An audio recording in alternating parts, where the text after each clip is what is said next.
Dice Primera de Juan, capítulo 3, versículo 4. Todo aquel que comete pecado, infringe también la ley, pues el pecado es infracción de la ley. Y sabéis que Él apareció para quitar nuestros pecados, y no hay pecado en Él. Todo aquel que permanece en Él no peca. Todo aquel que peca no le ha visto ni le ha conocido. Hijitos, nadie os engañe. El que hace justicia es justo, como Él es justo. El que practica el pecado es del diablo, porque el diablo peca desde el principio. Para esto apareció el Hijo de Dios, para deshacer las obras del diablo. Todo aquel que es nacido de Dios no practica el pecado, porque la simiente de Dios permanece en él y no puede pecar, porque es nacido de Dios. Vamos a orar. Una vez más, gracias te damos, oh Dios. Pensaba en lo que cantábamos recién y recordando también, todo lo que celebramos hoy, la cena del Señor, y haciendo memoria del sacrificio de nuestro Señor Jesucristo. Y pensar que nosotros deberíamos ocupar ese lugar allí pagando. Pero nuestro Señor Jesucristo ha hecho ese intercambio, como recién mencionábamos. Qué maravillosa, oh Dios, la doctrina de la sustitución, el justo por los injustos para llevarnos a Dios. Gracias, nos asombramos por eso, oh Dios, por este plan tan maravilloso que a nadie se le podría haber ocurrido. Nosotros somos participantes de él, solamente disfrutando de esas riquezas que Cristo ha conquistado en el Calvario para nosotros. Por eso te alabamos, oh Dios. Y también entendemos que hay algo que impide que nosotros disfrutemos de esa comunión, lo cual es el pecado. Entonces la porción que hemos leído pienso que puede iluminarnos, ayudarnos, y siempre también deseando que tu Espíritu la aplique a nuestro corazón y verdaderamente podamos apreciarlo y sobre todo correr a la cruz donde obtenemos el perdón de nuestros pecados y allí también podemos en arrepentimiento y fe reconciliarnos si es lo que necesitamos también. Pedimos, Señor, tu bendición sobre este tiempo, sobre la Escritura, en el nombre de Jesús. Amén. Bueno, pienso que si el apóstol Juan, quien escribió estas líneas, viviera en estos días, en esta época de la iglesia, se escandalizaría un poco, ¿no? Porque él es un hombre de doctrina. Es un hombre que se para en la brecha y dice: esto es blanco y esto es negro. He aquí un hijo de Dios y he aquí un hijo del diablo. Esto te va a caracterizar si sos un cristiano. Y esto va a dar evidencia de que no lo sos. Y así él comienza a disparar y argumentar con verdades absolutas, ¿no? Entonces muchos, escuchando estas cosas, tomarían sus piedras en sus manos y responderían: ¿pero quién sos vos para juzgarme? ¿Acaso sos el dueño de la verdad? La doctrina es lo de menos, viejo. Lo que importa es el corazón. Bueno, entre otras cosas que se dicen hoy en día para justificar la ignorancia bíblica o justificar conductas inmorales. Porque siempre detrás del rechazo a la doctrina bíblica y a las verdades absolutas está camuflado el pecado. Siempre es así.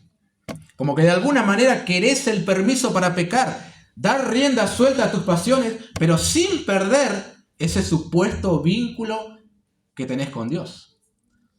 Y Juan te resulta chocante, eres como una pared que se te pone en medio y yo no puedo avanzar con este hombre. Porque él enseña todo lo contrario. Entonces, ¿qué haces? Te opones e impones tu propia verdad. Que no es verdad, sino mentira, porque la única verdad es la que procede de Dios. Es obvio, hermanos, que lo que Juan escribe acá, él lo hace motivado por la falsa enseñanza de los gnósticos, ¿no? Falsos maestros que enseñaban cosas sobre el pecado y la actitud moral que nada que ver con el carácter de un Dios santo y que también exige santidad de aquellos que son sus hijos. Juan no quiere que estos hermanos, a los que escribe, caigan en ese error que cometen muchos, separar la doctrina de la práctica. el conocimiento de una vida santa y moral que honre a Dios, o guardar sus mandamientos, tener comunión con Él, quitando sus mandamientos. Ambas cosas van de la mano. Tener comunión con Dios y guardar sus mandamientos. Él quiere que los creyentes disfruten de la comunión con Dios. Y sabe una cosa, que el pecado es aquella barrera que impide que esto se pueda llevar adelante, ¿no? El pecado siempre va a resultar en una barrera entre nosotros y Dios y disfrutar de Él también. Como habrán notado, hermanos, en la lectura inicial, se repite mucho la palabra pecado y peca, ¿no? Porque es el énfasis del apóstol en esta porción. Y en el versículo 7 él dice, hijitos, nadie os engañe. Estaba latente la posibilidad de serlo. Es más, podría ser que un hermano ya se encontrara engañado por la enseñanza de estos falsos maestros. Y en el 10 dice, en esto se manifiestan los hijos de Dios y los hijos del diablo, para que sus lectores se den cuenta que en la esfera espiritual no existe la condición de huérfano. Alguien siempre es tu padre. Y tu actitud frente al pecado revela quién es. O es Dios o es el diablo. Pero huérfano no vas a ser, espiritualmente hablando, ¿no? La falsa enseñanza de estos maestros era, como hemos dicho la otra vez, lo que haces en el cuerpo no afecta la parte espiritual. Es decir, podés practicar el pecado, podés andar en inmoralidad. Total, la comunión con Dios no la vas a perder, la vas a seguir teniendo. Eso enseñaban. Porque la materia es mala y el espíritu es bueno. Sin embargo, lejos de ser así, Juan dice que si llevas una vida en la que el pecado predomina, es porque no sos un verdadero cristiano, sino un hijo del diablo. ¡Wow! ¿Alguna vez escuchó a un predicador hablar de esa manera hoy? Sin pelos en la lengua. Bueno, era el carácter de este hombre, ¿no? Hoy en día, nadie se anima a declarar que alguien es hijo del diablo. Porque afirmar eso de alguna manera como que revelaría que vos conocés el corazón de la otra persona. Y bueno, solamente Dios conoce el corazón. Pero ignoran una cosa. De la abundancia del corazón habla la boca. Y al árbol se lo conoce por su fruto. Es decir, si de tu boca solamente procede inmundicia, y si el único fruto que se ve en ti es algo pecaminoso, bueno, eso lo dice todo, no hay más nada que añadir. El fruto de una vida corrompida por el pecado, bueno, es porque tal persona es del diablo. Así de claro y sencillo son las cosas para Juan. No la hace tan complicada como algunos, ¿no? Y debería serlo para nosotros, hermano. Por eso decía la otra vez que nosotros tenemos que recuperar el lenguaje, los términos bíblicos, sin creernos más que nadie, pero es así. En esto no se puede negociar, hermanos. Es un asunto demasiado serio, ¿no? Estamos hablando de cosas eternas. Bueno, entrando a la porción.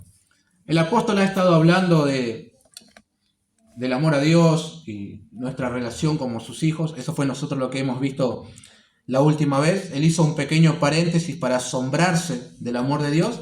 Y ahora vuelve a ser el Juan que nosotros conocemos en esta epístola. Y nos habla de un tema muy interesante que si bien afectaba directamente a la iglesia del primer siglo, a los creyentes que él escribe, de todas maneras a nosotros también nos tiene que impactar, porque primeramente, como decía el sabio, no hay nada nuevo debajo del sol, y es una realidad que nos sigue afectando también a nosotros, el asunto del pecado. Eso vamos a ver con la ayuda del Señor, el cristiano y el pecado. Prestemos atención primeramente a la definición de pecado que el apóstol nos brinda acá en el versículo 4. Todo aquel que comete pecado infringe también la ley, pues el pecado es infracción de la ley.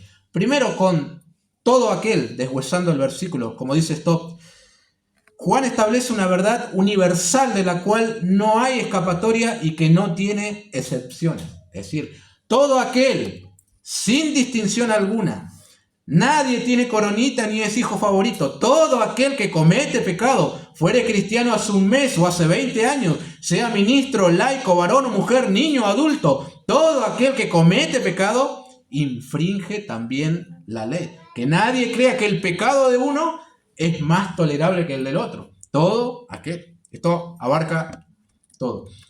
Observemos también, antes de darle la definición al pecado, que Juan dice que todo aquel que comete pecado infringe también la ley. Eso es cierto. Pero por el contexto que vamos a ir desarrollando, se entiende mejor como todo aquel que vive una vida de pecado, todo aquel que practica el pecado, está infringiendo la ley. Hay una diferencia acá entre cometer un pecado de manera incidental debido a nuestra naturaleza pecaminosa a llevar una vida de pecado. De lo primero, los creyentes no estamos exentos, ¿verdad? Todos pecamos y mientras estemos en este cuerpo vamos a seguir pecando. Juan ya lo dijo en el capítulo 1, si decimos que no hemos pecado, ¿le hacemos a él mentiroso? Pero lo segundo, eso de practicar el pecado es característico de aquellos que no son verdaderos cristianos y que tienen al diablo por padre. Es así de sencillo, mis queridos hermanos. A esto añado una observación del pastor MacArthur que me parece muy esclarecedor. Dice, en este pasaje todos los verbos relacionados con el pecado están en tiempo presente, lo que indica una acción continua y habitual. En otras palabras, Juan no está refiriéndose a actos ocasionales de pecado, sino a patrones establecidos y continuos de conducta pecaminosa. Fin de la cita. Juan no está afirmando, hermanos, aclaro, que el cristiano puede llegar a un punto en el que de manera habitual peca y peca. Más bien está advirtiendo a los creyentes de que quien hace eso no es un creyente genuino. Y pienso que él hace esto con un doble propósito. Primeramente, apuntando a los falsos maestros y sus enseñanzas, y luego animando a los creyentes a examinarse en su relación en cuanto al pecado. Ese doble propósito tiene. Ahora sí, prestemos atención al punto principal, la definición del pecado. Juan dice que cometer pecado continuamente, practicarlo, es infringir la ley, pues el pecado es infracción de la ley. Bueno, la pregunta que puede surgir aquí es, ¿cuál ley se está infringiendo al cometer pecado o a tenerlo como práctica? ¿La ley del hombre o la ley de Dios? Bueno, difícilmente la ley del hombre tenga alguna consideración por el pecado, ¿no? De hecho, hasta hay leyes que son pecado en sí mismo. La ley del aborto es un pecado. Tenemos una ley que es una ofensa a Dios. Entonces, es obvio que se está refiriendo a la ley de Dios. Eso es lo más consistente y bíblico. Cuando el hombre practica el pecado, está quebrantando la ley de Dios, por lo tanto se está rebelando contra el autor de esa ley, Dios mismo.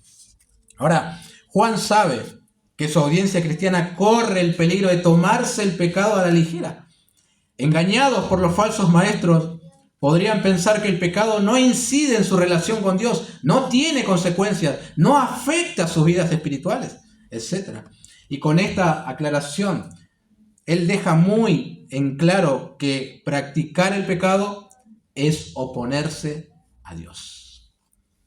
El comentarista Bail define a infracción como sin ley.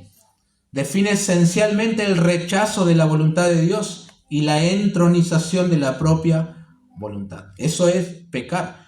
Voy a dejar de lado la voluntad revelada de Dios y voy a imponer mi propia voluntad, que de hecho es pecaminosa. Y difícilmente alguien que es verdadero creyente, que ha sido rescatado de su vana manera de vivir, quiera oponerse a la ley de Dios como estilo de vida. Pero también nosotros somos conscientes de que el engaño puede tener mucha influencia en nosotros y nos puede hacer creer que, bueno, de alguna manera el pecado no pasa nada, pecás y está todo bien con Dios igual. Quizás le estaba pasando eso a la iglesia que Juan está escribiendo. Y él es demasiado contundente, como siempre. Pone a su audiencia entre las cuerdas para que se examinen si son verdaderos cristianos.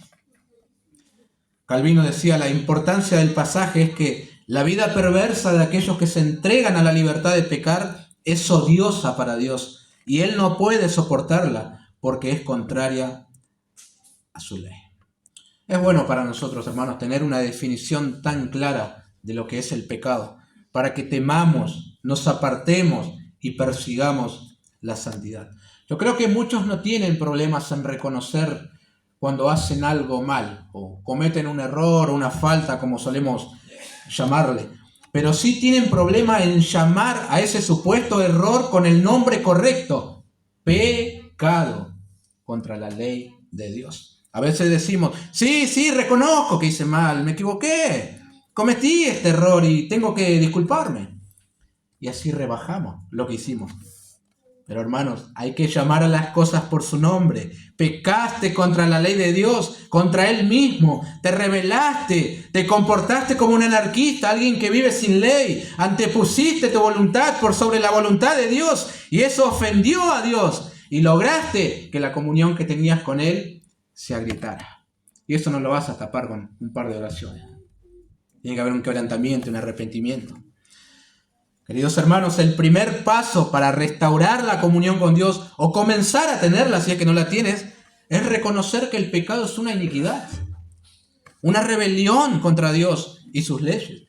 Solo cuando entiendas lo horrible que es, recién puedes dar el paso de arrepentirte y apartarte de él. Y lo peor que puedes hacer es mandarla a cambiar. Miré un poco de pornografía porque bueno, soy un hombre soltero y soy débil. Cometí esto porque, bueno, me dejé llevar y así pasó. Insulté a aquel porque me sacó de quicio. Yo le tengo rencor a tal persona por todo lo que me hizo en la vida, por eso lo odio. El pecado es infracción de la ley de Dios y todo aquel que lo está cometiendo está infringiendo la ley. Cuando empieces a ver lo que es verdaderamente el pecado, ahí vas a temer. Y antes que deleitarte o minimizarlo, vas a querer salir corriendo, sabiendo que es contra Dios. Tenemos que definir al pecado como lo que es, no es algo para tomarlo a la ligera. Hay otras definiciones aparte de esta, pero pienso que esta es muy potente y clara.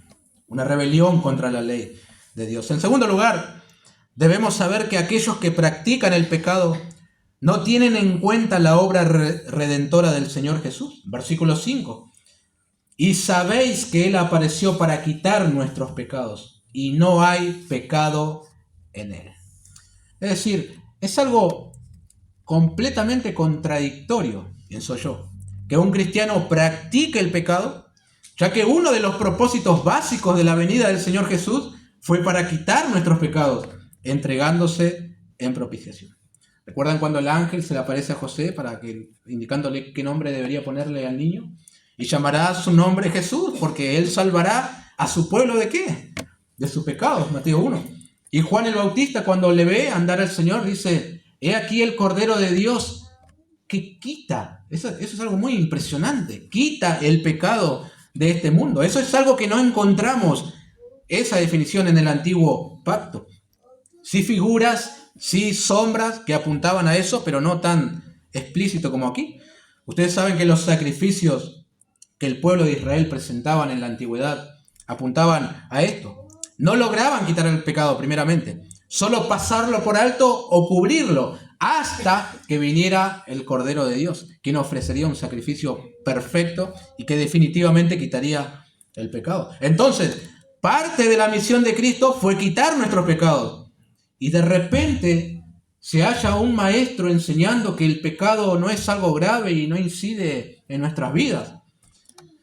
Y que tampoco te roba la comunión con Dios. O se halla a un cristiano practicando el pecado. ¿Notan que hay algo que no cuadra allí? ¿O Cristo no vino para quitar nuestro pecado? ¿O tal persona tiene una falsa profesión de fe? Porque ambas cosas son incompatibles. No puede ser. Juan dice, esto no puede ser. Lo segundo es lo obvio. Hacer eso, practicar el pecado, es un desprecio directo a la obra redentora del Señor Jesús. Y hay pasajes contundentes en la Escritura, Hebreos 10, por ejemplo. Si pecaremos voluntariamente después de haber recibido el conocimiento de la verdad, ya no queda más sacrificio por los pecados, sino una horrenda expectación de juicio y de hervor de fuego que ha de devorar a los adversarios, ¿no? Para tener en cuenta. Es una inconsistencia, hermanos, practicar aquello que llevó a Jesús a la muerte, mi pecado. Ahora, hay algo muy interesante en lo que Juan dice. Él dice, y sabéis que Él apareció. Es decir, a la gente que escribe ya tenía un conocimiento de esto que ahora está reiterándolo otra vez. Era una verdad esencial y básica. No era algo nuevo para el oído de ellos. Es algo que aprendés cuando te convertís. Jesús murió en la cruz por nuestros pecados. Pero siempre, hermano, repetir o recordar algo que ya se sabe es muy bueno. De hecho, los judíos tenían ese método siempre de repetición, para que uno conforme su vida a aquello que ya sabe, lo refresque y no pierda el asombro. Por eso Juan repite algo que ellos ya saben. De hecho, en esta epístola hay mucha repetición, justamente para clavar la verdad en sus mentes y corazones. A veces nos pasa a nosotros, ¿no?, que por ignorar ciertas verdades o por olvidarlas, mejor dicho, o no masticarla bien, luego somos introducidos en situaciones incómodas de pecado que podrían evitarse si esa verdad estuviera fresca en nuestras mentes. En ocasiones no necesitamos aprender algo nuevo. Necesitamos recordar y aplicar lo que ya sabemos. Y eso será suficiente para, por lo menos, vencer el pecado. Juan les dice, ustedes saben el propósito de la venida de Jesús, quitar nuestros pecados. Entonces, ¿cómo es eso de que puedes pecar y estar bien con Dios? Además, en Él no hay pecado. Por lo tanto, los que se acercan a Él, los que quieren tener comunión con Él, tienen que resolver su problema con el pecado. Ahora tenemos que explicar qué significa eso de que Cristo vino para quitar nuestros pecados, porque de repente te ves que cometiste pecado, hoy lo hiciste, y como si Él lo ha quitado. Bueno, esto debiera entenderse no como que todo aquel que es cristiano ya no puede cometer pecado porque Cristo los quitó de su vida, sino más bien que Él destruyó o quitó el dominio que el pecado tenía sobre nosotros. Es decir, eso es más grande aún. Mientras estemos en este cuerpo, cometeremos pecados, pero este ya no tiene potestad sobre nosotros. Y este no es una excusa, un justificativo para comenzar a practicarlo, sino todo lo contrario, para que presentemos batalla contra el pecado con el poder del Espíritu Santo que está en nosotros. En su carta a los Corintios, Pablo dice, ¿no sabéis que los injustos no heredarán el reino de Dios? Y él comienza a dar una lista de pecados. No el rey, ni los fornicarios, ni los adúlteros, ni los idólatras, ni los afeminados, ni los que se echan con varones, ni los ladrones, ni los avaros, ni los borrachos, ni los maldicientes, ni los estafadores heredarán el reino de Dios. Y esto erais algunos, mas ya habéis sido lavados, ya habéis sido santificados, ya habéis sido justificados en el nombre del Señor Jesús y por el poder del Espíritu de nuestro Dios. 1 Corintios 6. Y aplicándolo a nuestra porción. ¿Cómo es que vas a practicar el pecado si ya fuiste lavado, santificado, justificado? Es lo mismo que decir, Cristo ya quitó nuestros pecados. Entonces, ¿por qué practicarlo? Una y otra vez vemos, hermanos, cómo Juan demuestra lo incompatible que es llevar una vida de pecado con lo que significa ser un cristiano genuino. Y este es el punto más grave de todo lo que va a dar Juan, pienso yo, ¿no? Porque pecar voluntariamente y de manera habitual es de alguna manera escupir el rostro de aquel que se dio en la cruz por nosotros. Menospreciar lo que hizo en el Calvario. Unir nuestras voces al populacho. ¡Crucifícale! ¡Crucifícale! Y no quisiéramos hacer eso, ¿no? No quisiéramos hacer eso. ¿Quién quiere ofender a aquel que le rescató? Pagó un precio demasiado alto por nosotros. ¿Y cómo habríamos de devolverle mal por bien? Es lo que sucede con aquellos que practican el pecado. Una ofensa directa a la cruz de Cristo. Y este debería ser el motor que nos mueve a la santidad y que nos frena de pecar. Cristo murió por mí. Y eso es algo maravilloso. Él me amó. Él fue a la cruz y sería un completo desagradecido si me entrego a una vida de pecado. No entendí nada si hago eso. Es decir, antes de pensar en las consecuencias propias que trae el pecado en tu vida, en la vida de los tuyos, en tu familia, en la iglesia, deberías pensar, esto llevó a la cruz a mi Señor. ¿Cómo me atrevo a pecar contra Él? Y eso te tiene que refrenar a pecar.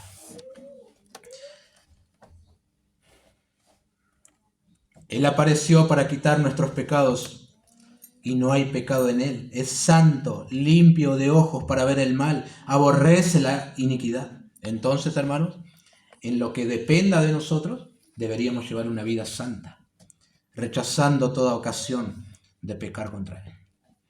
Bueno, en tercer lugar, directo al grano, practicar el pecado indica que no conoces al Señor. Versículo 6. Todo aquel que permanece en Él no peca. Todo aquel que peca no le ha visto ni le ha conocido. Otra vez acá, esto es muy importante, la gramática nos indica a nosotros que aquello que está hablando Juan aquí no se refiere a pecados ocasionales. Si fuera así, ninguno de nosotros permanecería en Él, le vería y le conocería. Sino que Juan está hablando de algo habitual, un estilo de vida de pecado. La NBI traduce bien la idea del versículo. Dice, todo el que permanece en Él no practica el pecado. Todo el que practica el pecado no lo ha visto ni le ha conocido. Hasta aquí, una pregunta interesante sería, ¿cuándo se convierte en habitual el pecado? ¿Cuántas veces lo tenés que cometer el mismo pecado para que se convierta en ya una práctica? ¿5, 10, 15 veces? Bueno, sería bueno que Juan lo dijera, pero guarda silencio con respecto a eso. Como para que cada uno tome las armas necesarias y se ponga en guardia. Lo que sí es clarísimo acá, que tal práctica evidencia que no le has visto ni le has conocido. Esto es otra forma de decir que no naciste de nuevo. Y no sos creyente. No conociste a Jesús. Son otras palabras, pero el significado es el mismo. Porque aquel que ha conocido al Señor tiene como fruto la santificación. A veces lentamente, pero siempre hay un progreso hacia arriba, ¿no? Siempre lo va a haber. Sin embargo, es muy dudoso cuando alguien dice, conocí al Señor, y siempre es esclavo del pecado. Nunca tomando medidas contra el pecado y sobre todo no entristeciéndose por el pecado cometido. Eso más que dudoso ya es algo contundente. Tal persona no ha conocido al Señor Jesús. Así de sencillo. Ahora, sé que pueden surgir muchas preguntas. ¿Qué pasa con aquel que era un tremendo creyente? Servía a Dios a full. Luego se apartó y ahora está sumergido en el pecado. Si está practicando el pecado, bueno, infiero que sigue siendo hijo de Dios, mejor dicho. Esa es una pregunta que puede surgir. La pregunta más adecuada sería, ¿fue alguna vez hijo de Dios? Sabemos que aquellos que son hijos no quedarán sin disciplina. En algún momento Dios aplicará la vara para que se enderecen, se arrepientan o se vuelvan a Él. Bueno, sé que hay otros factores también que importan acá que Juan no ha incluido en el texto, ¿no? Como por ejemplo el hecho de ¿qué haces cuando pecas? ¿Lo llevas inmediatamente al Señor o preferís ocultarlo? ¿O tratás de justificarlo? ¿O te pesa el pecado cometido, te resulta una carga y corres al Señor? ¿Así experimentás la paz nuevamente? Un comentarista dice, lo importante es que nunca firmemos un tratado de paz con el pecado. Nunca nos hagamos de la vista gorda su presencia, ni lo disculpemos diciendo, todos tienen sus propias áreas pecaminosas, y esta es la mía, Jesús entiende. Esto va completamente en contra de todo lo que somos en Jesús y de la obra que Él ha hecho en nuestra vida. Fin de la cita. Juan no escribe esto para generar dudas ni alguna controversia, sino para que los creyentes escapen del engaño de los falsos maestros que decían que el pecado no es algo serio y para que tomen medidas al respecto. Tenés que tener una actitud activa, no pasiva en cuanto al pecado. Ustedes saben que para los gnósticos era suficiente saber, poseer ese conocimiento elevado y no tanto llevar una vida santa. Pero noten lo que Juan dice en el versículo 7. Hijitos, nadie os engañe. El que hace justicia es justo, como Él es justo. Es obvio, había personas que enseñaban y estaban engañando a los hermanos que podías ser justo ante Dios sin evidencia de esa justicia en tu vida. Pero en la teología del apóstol Juan no se trata de saber cosas de lo que es ser justo, ni hablar de justicia, sino de hacer lo que es justo.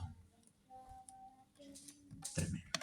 Bueno, Jesús habló lo mismo cuando dijo, no todo el que me dice, Señor, Señor, entrará en el reino de los cielos, sino el que hace.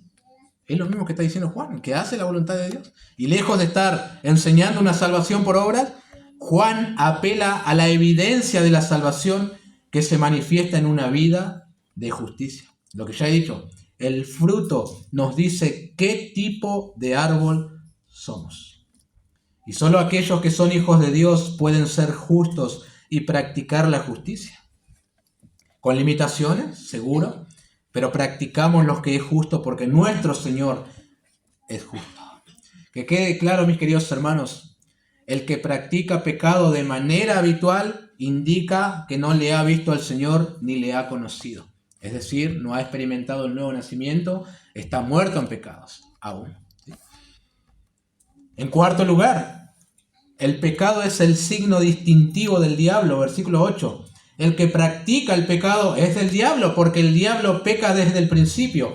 Para esto apareció el Hijo de Dios, para deshacer las obras del diablo. Este versículo es una repetición casi del versículo 4 y 5, pero como hemos dicho al comienzo de esta carta, Juan muchas veces parece ser repetitivo, lo es, pero a la vez va añadiendo nuevas verdades como para complementar el argumento que él está presentando. Y utiliza acá un lenguaje bastante tajante.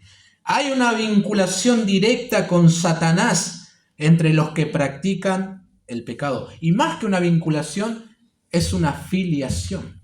Es decir, Él es tu padre, por eso practicas el pecado. Él es el padre de aquellos que tienen una vida dominada por el pecado. Entonces pienso en los creyentes del primer siglo mientras leían esta carta que Juan les envió. No tenían motivo alguno para considerar hermanos a aquellos falsos maestros que enseñaban lo opuesto. Juan no dice que son hermanos conduciéndose erróneamente, vos tenés que darle tiempo, ¿no? Él afirma que quien enseña y vive practicando el pecado es del diablo, ya que éste peca desde el principio. Eso debe ser una alusión a esa rebelión que tuvo en los cielos, queriendo ser semejante al Altísimo. Y también aún en el principio de la creación, tentando a nuestros primeros padres y llevándolos a pecar contra Dios. Ahora bien, lo que Juan dice es bastante fuerte. El diablo no puede dejar de pecar. Así tampoco aquellos que le pertenecen. No pueden. Esta filiación de la que habla Juan no es enseñanza nueva. Él lo aprendió del Señor Jesús. En cierta oportunidad, entre las varias disputas que tuvo con aquellos judíos incrédulos, les dijo: vosotros sois de vuestro padre el diablo. Tomás, creían que era hijo de Abraham. No, señores, vosotros sois de vuestro padre el diablo, y los deseos de vuestro padre queréis hacer. Él ha sido homicida desde el principio y no ha permanecido en la verdad, porque no hay verdad en él. Cuando habla mentira, de suyo habla, porque es mentiroso y padre de mentira. Juan 8. Acá el punto es que cuando alguien peca y practica el pecado, de alguna manera está siendo influenciado por Satanás y se parece a él. Observan cómo Juan nos lleva a nosotros hacia un clímax hasta que lleguemos al punto de decir: es completamente inconsistente que yo afirme ser un cristiano y viva en pecado. Ahí quiere llevar a su audiencia, a ese punto, para que haya una ruptura con esta enseñanza de que, puedes pecar y no pasa nada. Ahora, el versículo que leímos también nos dice que el Hijo apareció para deshacer las obras del diablo. Ya sabemos que Cristo vino para quitar nuestro pecado y también para destruir las obras de Satanás. Es decir, ya no estamos bajo el yugo de esclavitud del pecado, que es el instrumento que el diablo utiliza. No tenemos excusa para practicar el pecado. A lo mejor alguien dijera: es que es más fuerte que yo el pecado. El bien que quiero no hago, sino el mal que no quiero, como dijo Pablo, y por eso yo ando pecando así. No puedo dejar de practicar el pecado. Bueno, Cristo vino para quitar el dominio que el pecado tenía en nosotros y deshizo las obras de Satanás. Entonces, el creyente no puede seguir viviendo en el pecado. Sencillamente. Cito a Spurgeon siempre de manera magistral. Bueno, no se equivoque, Señor. El que comete pecado es del diablo. No sirve de nada poner excusas y disculpas. Si usted es un amante del pecado, irá a donde van los pecadores. Si usted, que vive de esta manera, dice que ha creído en la sangre preciosa de Cristo, no le creo, Señor. Si usted tuviera una fe verdadera en esa sangre preciosa, odiaría el pecado. Si se atreve a decir que está confiando en la expiación mientras vive en pecado, miente, Señor. Usted no confía en la expiación, porque donde hay una fe real en el sacrificio expiatorio, este purifica al hombre y lo hace odiar al pecado que derramó la sangre del Redentor. Fin de la cita. A ese punto tenemos que llegar. Al punto de odiar al pecado, así como Dios odia el pecado, ¿no? En último lugar, la razón por la que el cristiano no puede practicar el pecado. Versículo 9. Todo aquel que es nacido de Dios no practica el pecado, porque la simiente de Dios permanece en él y no puede pecar, porque es nacido de Dios. Como habrán observado, este versículo es parecido al 6, pero a la vez añade aquello que impide que un verdadero cristiano lleve una vida de pecado. Ya hemos entendido una cosa, ¿no? Que Juan no habla de impecabilidad, nunca vas a pecar. No está diciendo eso Juan, sino que él habla de una práctica. Y la razón es que la simiente de Dios permanece en él. Por eso no practica el pecado. La palabra que Juan utiliza aquí para simiente es sperma, siné, muy semejante a la que se ha traducido en español como esperma. Semilla, simiente, descendencia, concebir, son algunos de los usos que se le dan en el Nuevo Testamento. Ahora nos queda descubrir a nosotros qué significa que la simiente de Dios está en nosotros y por tanto no podemos practicar el pecado.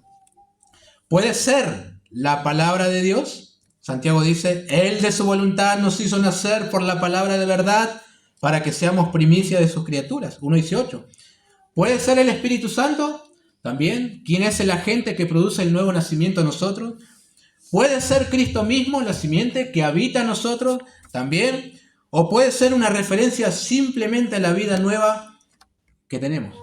No puedo quedarme con una porque todas pueden ser, o la suma de estas 4 definiciones. Pero sí quiero quedarme con lo claro. Dios ha hecho algo con el cristiano.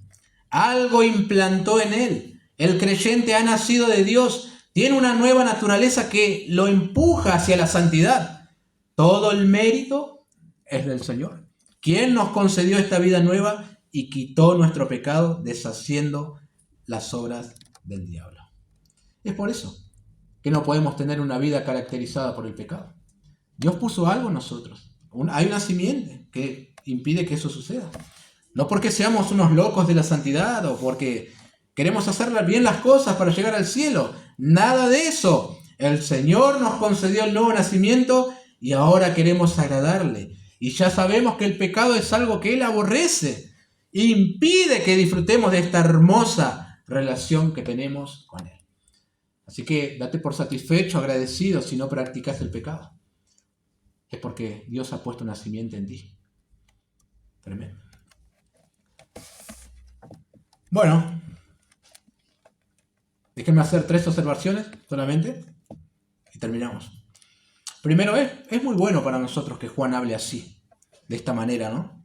De manera contundente y enfática en cuanto al pecado, porque nos sacude a nosotros un poquito. Y está bien que sea así, porque muy a menudo nosotros estamos muy cómodos con el pensamiento de que, bueno, soy un pecador, ya mi naturaleza es así, y todo el mundo está haciendo las cosas mal, y como que nos tomamos muy a la ligera la gravedad del pecado. Y está bien que Juan hable así de manera tan categórica, ¿no? Pero a raíz de todo lo que hemos visto, ojalá que aborrezcamos más el pecado y tomemos cartas en el asunto, ¿no? Porque hay una responsabilidad en nosotros, ¿sí? Hay una parte que es nuestra. Segundo, como siempre digo, examinémonos. Si estás pecando de manera habitual y ni siquiera te inquieta, esa es una condición muy triste, muy triste. Esta es una buena oportunidad para que te arrepientas y corras a los pies del Señor rogando el perdón de tus pecados y que Él te conceda una vida nueva. Hasta que Él no ponga esa simiente en ti, vas a andar hacia los tumbos, poniendo remiendos al pecado. Pero necesitas nacer de nuevo. Y eso es algo que viene del cielo. Tercero, a Dios sea toda la gloria. Cristiano, no pierdas el asombro por la cruz de Cristo, nunca. Cristo apareció para quitar nuestros pecados y deshacer las obras del diablo, y eso implicó entregar su propia vida. en aquel madero. Toda la gloria para Dios, ¿no? Por la obra de Cristo. Vamos a orar.